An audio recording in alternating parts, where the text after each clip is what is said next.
possibly I did, possibly I didn't. But you know, the doctor is very accurate information. And it's not only that doctor, it's many doctors. The one thing, if you're president, you have a lot of doctors you're surrounded by. But I was in great shape for the debate. And sometime after the debate, I tested positive. Let's talk about... That's when they decided to let's go. Okay, good. I hopefully provided some clarity for folks. Let's talk about the event that was held at the White House on the Saturday before you tested positive. Subsequent to that, 13 people connected to that event tested positive. There was an outdoor reception. You've seen the pictures. There was an indoor reception. People were not wearing masks.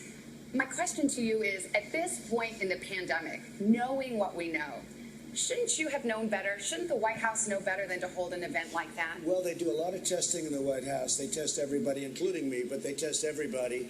And something happened. But as far as the mask is concerned, I'm good with masks. I'm okay with masks. I tell people wear masks. But just the other day, they came out with a statement that 85% of the people that wear masks catch it. Well, so, you know, they this didn't is say that. I know that study. That's what I heard, and that's what I saw. And regardless, but everybody's tested, and they're tested often. And I also knew that, hey, I'm president. I have to see people. I can't be in a basement. I can't be in a room. I have to be out. You can see people with a mask, though, right? I can, but people with masks are catching it all the time. I mean, if you look at the governor of Virginia, he was known for a mask. If you look at Tom Tillis, a great guy, he always had a mask, and they caught it. Well, there are pictures of Tom Tillis, actually, with one of Judge Barrett's kids not wearing a mask. But, you know, Chris Christie, he was part of your debate prep. Yeah. He was, I believe, at that event. He came out tonight. He was sick, very sick. He was in the hospital for about a week. I know he came out tonight and said, I was wrong not to wear a mask. Well, I mean, he has to say that. I think it's great. He's a friend of mine. He's a good guy. And wrong or not wrong, you have to understand, as president, I can't be locked in a room someplace for the next year and just stay and do nothing. And every time I go into a crowd, I was with the parents of our fallen heroes. These people are the most incredible people. And they came up to me, and they would hug me, and they would touch me, and I'm not going to not let them do it. Now, there was an event with the Gold Star families the day after the Supreme Court event. A Gold Star event with the most incredible people you've ever seen. And I could have chosen not to talk to them or to keep everybody away.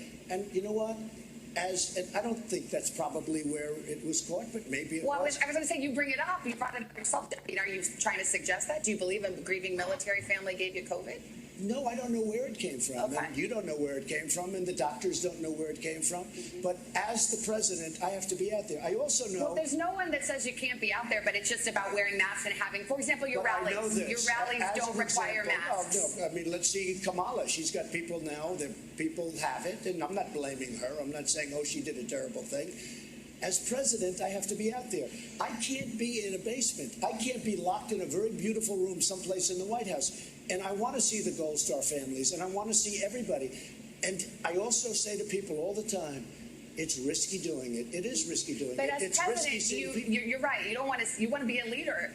But you also are a leader and a setter of an example. And if you're not wearing a mask when your administration is saying best practice right now is wear a mask, no, it's not foolproof. But many people are catching it. Many people are getting this disease that was sent to us by China, and it shouldn't have been allowed to happen.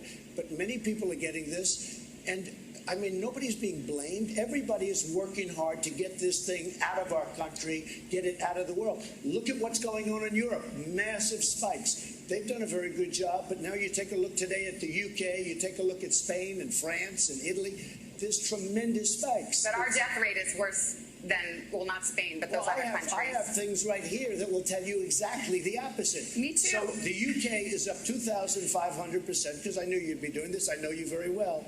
The UK is up 2,500%. The EU is up 722%. And the United States is down 21%. But we have, our deaths per capita is among the highest among industrialists. Excess mortality, we're a winner on the excess mortality. And what we've done has been amazing. And we have done an amazing job.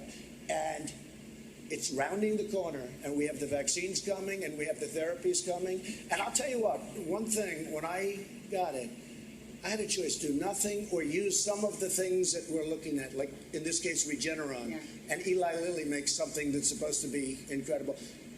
And I think that maybe I wouldn't be doing this discussion with you right now.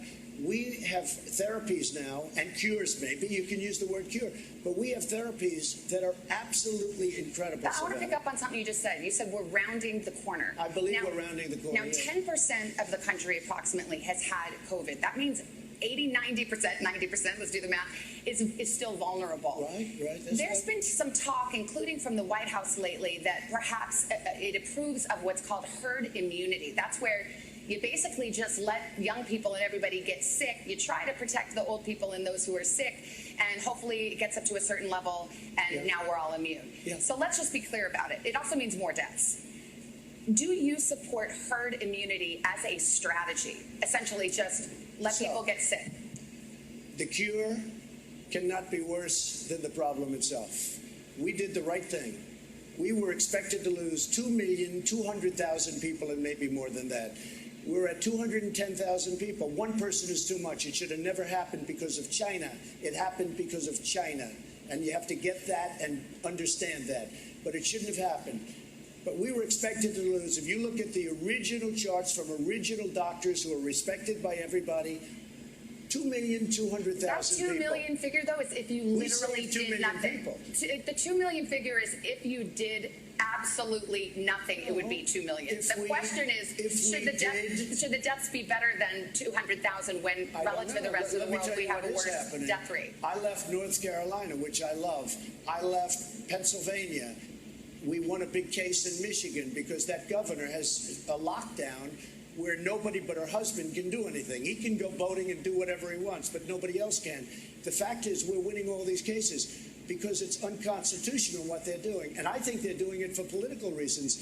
But the fact is the cure, you can't let this continue to go on with the lockdowns. Well, most and I of the believe states, that on November 4th, you're going to have a lot of these governors. Look at what's happening to New York. New York is a mess. They lost almost 40,000 people. They have a lockdown like you've never seen.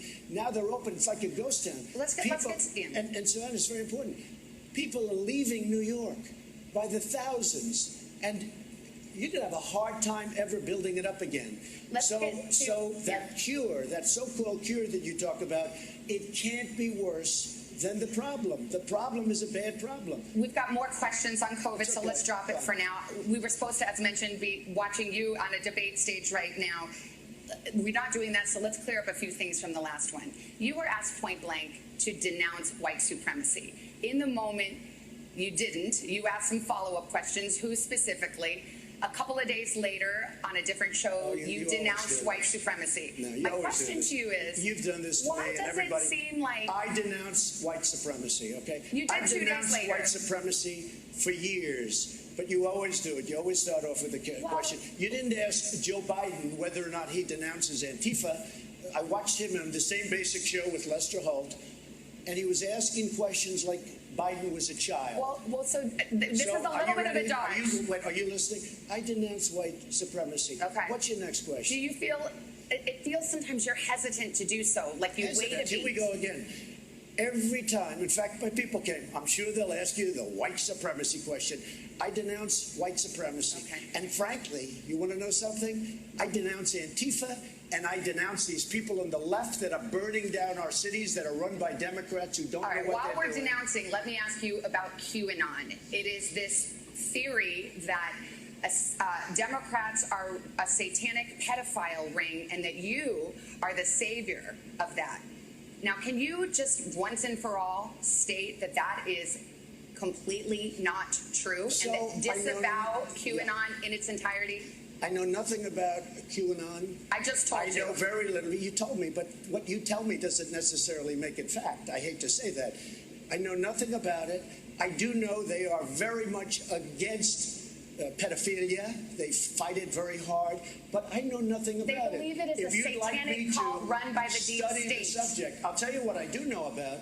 I know about Antifa, and I know about the radical left, and I know how violent they are and how vicious they are, and I know how they're burning down cities run by Democrats, not run by Republicans. Republican Senator Ben Sasse said, quote, QAnon is nuts, and real leaders call conspiracy theories conspiracy theories. Why not just say it's crazy and not true? He may be right. I just don't know about QAnon. You do know. I don't know. No, I don't know.